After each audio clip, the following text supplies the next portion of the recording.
সুপ্রিয় দর্শক, স্বাগত জানাচ্ছি। বদলে যাওয়া বাংলাদেশ দেখতে পাচ্ছে বিশ্ববাসী।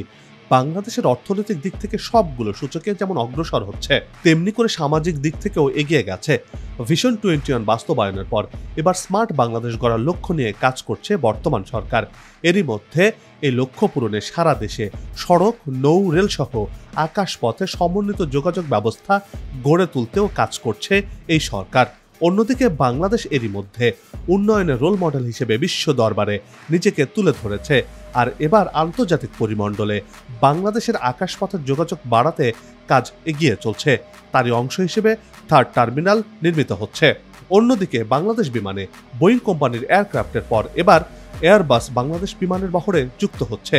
কিন্তু কবে থেকে এই উড়োজাহাজ আসবে, কয়টি এয়ারবাস কিনবে বাংলাদেশ, এসব প্রশ্নের উত্তর সহ বাংলাদেশ বিমানের আদ্যপান্ত নিয়ে সাজিয়েছে পর্বটি। বিস্তারিত জানতে পুরো ভিডিওটি দেখুন। দর্শক, চলুন চলে যায় মূল ভিডিওতে।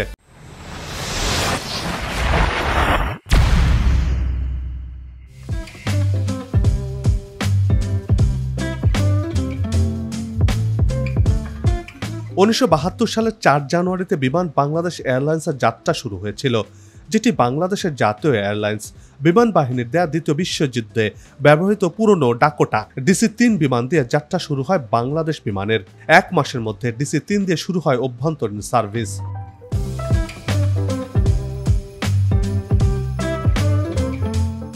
পরে বিমান বাংলাদেশ দুটি পুরনো F-27 উড়োজাহাজ কিনে তা চট্টগ্রাম ও সিলেটে চলাচল শুরু করে ব্রিটিশ ক্যালেডোনিয়ান থেকে ভাড়া করা একটি বিমান দিয়ে। 1972 সালের 4 মার্চ থেকে আন্তর্জাতিক ফ্লাইট চলাচল শুরু করে বাংলাদেশ বিমান।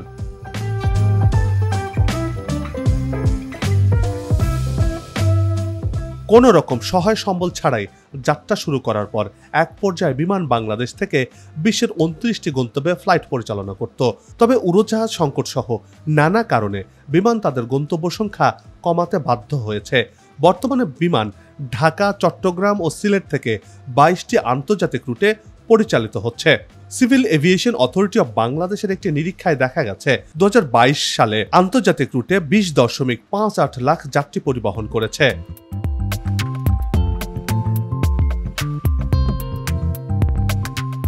আগামীতে আন্তর্জাতিক রুট সংখ্যা 25টিতে উন্নতি করার পরিকল্পনা নিয়েছে বাংলাদেশ বিমান। বিমানের বহরে নিজস্ব উড়োজাহাজ রয়েছে 18টি, লিজ নিয়েছে 3টি উড়োজাহাজ। সব মিলিয়ে উন্নত মানের যাত্রী সেবায় বিমানের বহরে 21টি অত্যাধুনিক উড়োজাহাজ রয়েছে। এগুলো বোয়িং কোম্পানির ড্রিমলাইনার T-787 বোয়িং সিরিজের সর্বশেষ মডেল, যেগুলো বাংলাদেশের বহরে যুক্ত হয়েছে। কিন্তু বাংলাদেশের বহরে এয়ারবাসের কোনো উড়োজাহাজ নেই।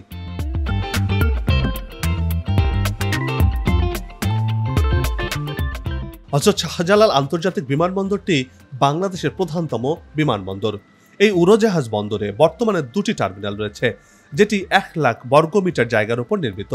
এই টার্মিনালের ধারণ ক্ষমতা বছরে প্রায় 70 থেকে 80 লাখের মতো। সময়ের সাথে তাল মিলিয়ে বাংলাদেশ অর্থনৈতিক দিক থেকে এগিয়ে চলছে। এতে বহির্বিশ্বের সাথে যোগাযোগ বাড়ছে বাংলাদেশের, ফলে বাড়ছে আকাশপথের যাত্রী, যার বেশিরভাগ যাত্রী দেশের প্রধান এই এয়ারপোর্ট ব্যবহার করে যাতায়াত করছেন। এক হিসেবে দেখা গেছে প্রতি বছর দেশে 8% হারে আকাশপথের যাত্রী বাড়ছে। কিন্তু বর্তমানে দেশের ঢাকার এই এয়ারপোর্টে এ পরিমাণ যাত্রী ধারণের সক্ষমতা নেই, যার ফলে এই এয়ারপোর্টে দুর্ভোগের যেন শেষও নেই।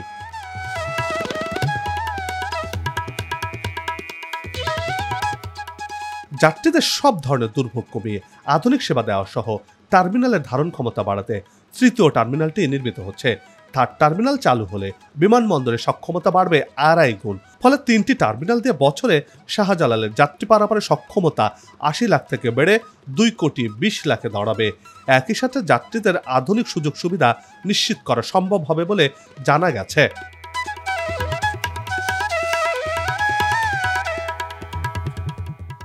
তৃতীয় যে টার্মিনালটি নির্মিত হচ্ছে সেটি বর্তমান 2টি টার্মিনালের দ্বিগুণেরও বেশি, যার আয়তন 2,30,000 বর্গমিটার।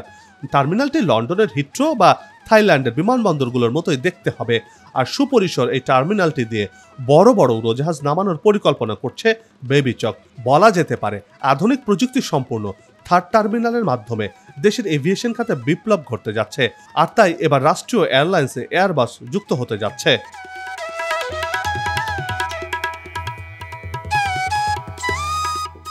বর্তমানে উন্নত দেশগুলোর এয়ারলাইন্সে বোয়িং এর পাশাপাশি এয়ারবাস ব্র্যান্ডের এয়ারক্রাফট কিনে নিজেদের বহর সমৃদ্ধ করছে।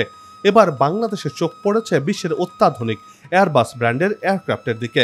পৃথিবীর অত্যাধুনিক ও কম খরচে এয়ারক্রাফট হিসেবে পরিচিত ফ্রান্সের এয়ারবাস এবার রাষ্ট্রীয় সংস্থা বিমান বাংলাদেশ এয়ারলাইন্সের বহরে যুক্ত হচ্ছে নতুন 10টি এয়ারবাস।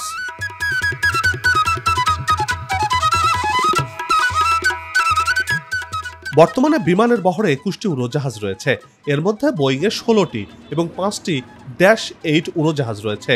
নতুন 10টি এয়ারবাস যুক্ত হলে বিমানের বহরে উড়োজাহাজের সংখ্যা দাঁড়াবে 31টি। যাত্রী সেবার মান উন্নয়নে এয়ারবাসের কাছ থেকে 10টি উড়োজাহাজ কেনার প্রক্রিয়া বেশ আগেই শুরু করেছিল বিমান। 2026 সালে 2টি এয়ারবাস বহরে যুক্ত হবে। বাকি 8টি এয়ারক্রাফট ধাপে ধাপে আসতে 28 থেকে 29 সাল পর্যন্ত অপেক্ষা করতে হবে। রাষ্ট্রীয় সংস্থাটি এয়ারবাস ও বোয়িং এর মাধ্যমে শক্তিশালী বহর তৈরি করবে বলে মনে করছেন এভিয়েশন বিশেষজ্ঞরা। এই 10টি এয়ারবাসের মধ্যে 2টি কার্গো এবং 8টি যাত্রীবাহী বা প্যাসেঞ্জার এয়ারক্রাফট রয়েছে। বিমান জানিয়েছে এয়ারবাসের পক্ষ থেকে বিমানকে 2টি A350F মডেলের কার্গো বিমান কেনার প্রস্তাব দেওয়া হয়। তারা প্রতিটি এয়ারক্রাফটের জন্য $20 কোটি দাম চেয়েছে, তবে এ দাম এখনো চূড়ান্ত হয়নি। 2টি কার্গো কেনার আগে দর কষাকষি করা হবে বলে জানা গেছে। এয়ারবাসের A350F কার্গো বিমানটি 109 টন ভার বহনে সক্ষম।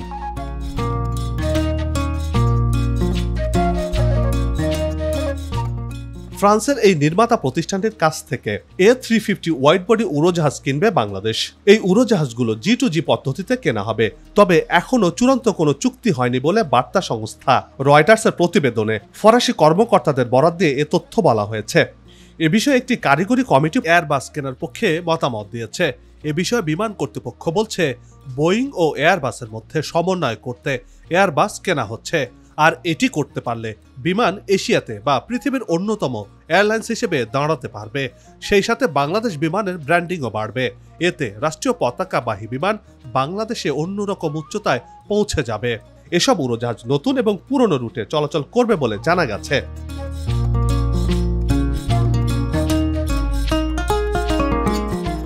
এয়ারবাসের এয়ারক্রাফটগুলো যাত্রীদের জন্য সর্বোচ্চ আরামদায়ক করে তৈরি করা হয়েছে। A350 মডেলের এয়ারক্রাফটে 300 থেকে 350 জন যাত্রী বহন করা সম্ভব। সেই সাথে এই উড়োজাহাজটি একটানা 18,000 কিলোমিটার চলতে পারে। এর জ্বালানি ধারণ ক্ষমতা 1,41,000 থেকে 1,65,000 লিটার পর্যন্ত বর্ধিত করা যায়। এই এয়ারক্রাফটের জ্বালানি খরচও তুলনামূলক অনেক কম হয়ে থাকে।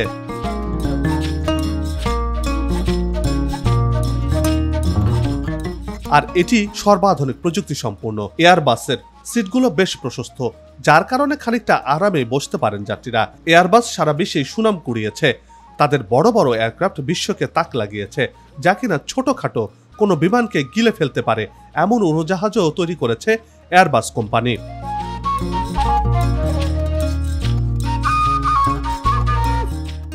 প্রধানমন্ত্রীর নির্দেশনায় বাংলাদেশকে এভিয়েশন হাব তৈরি করতে বেশ কিছু পদক্ষেপ বাস্তবায়ন করছে বেসামরিক বিমান চলাচল কর্তৃপক্ষ। দেশের সব বিমানবন্দরের সম্প্রসারণ ও মান উন্নয়ন করা হচ্ছে।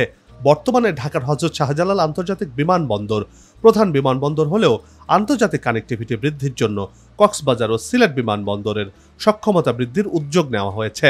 24 ঘন্টা বিমানবন্দর সচল রাখতে সব আন্তর্জাতিক বিমানবন্দরের রানওয়ে, ILS সহ অন্যান্য বিষয়ের মান বৃদ্ধি করা হচ্ছে।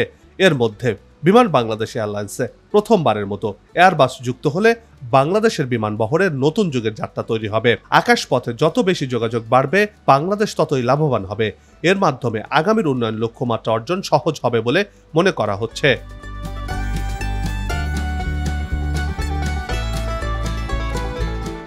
সবাই মিলে গাছ লাগাই, দেশের পরিবেশকে বাঁচাই, আসুক নতুন দিন লাগু খাওয়া উন্নয়নের পালে, এমন প্রত্যাশা রেখেই পর্ব থেকে বিদায় নিচ্ছে। তবে যাবার আগে সেই একই অনুরোধ, যেখানে সেখানে ময়লা আবর্জনা ফেলবেন না, পরিবেশের ক্ষতি করবেন না, অযথা হর্ন বাজাবেন না। আপনার দেশে সৌন্দর্য রক্ষায় পোস্টার লাগানো থেকে বিরত থাকুন। যদি চ্যানেলটিতে নতুন হয়ে থাকেন আর ভিডিওটি ভালো লাগে, তাহলে চ্যানেলটি সাবস্ক্রাইব করে ভালোবাসায় আবদ্ধ করবেন। ভালো লাগা না লাগার বিষয়টি কমেন্টে লিখে জানাবেন। কি ধরনের ভিডিও দেখতে চান তাও জানানোর অনুরোধ রইল। আগামীতে আবারও দেখা হবে নতুন কোনো জায়গা, তথ্য, ইতিহাস আর উন্নয়ন চিত্র নিয়ে। নিজে ভালো থাকুন, দেশকে ভালো রাখুন, আমাদের সাথেই থাকুন, দেখতে থাকুন দেশের এগিয়ে যাওয়ার চিত্র। ধন্যবাদ।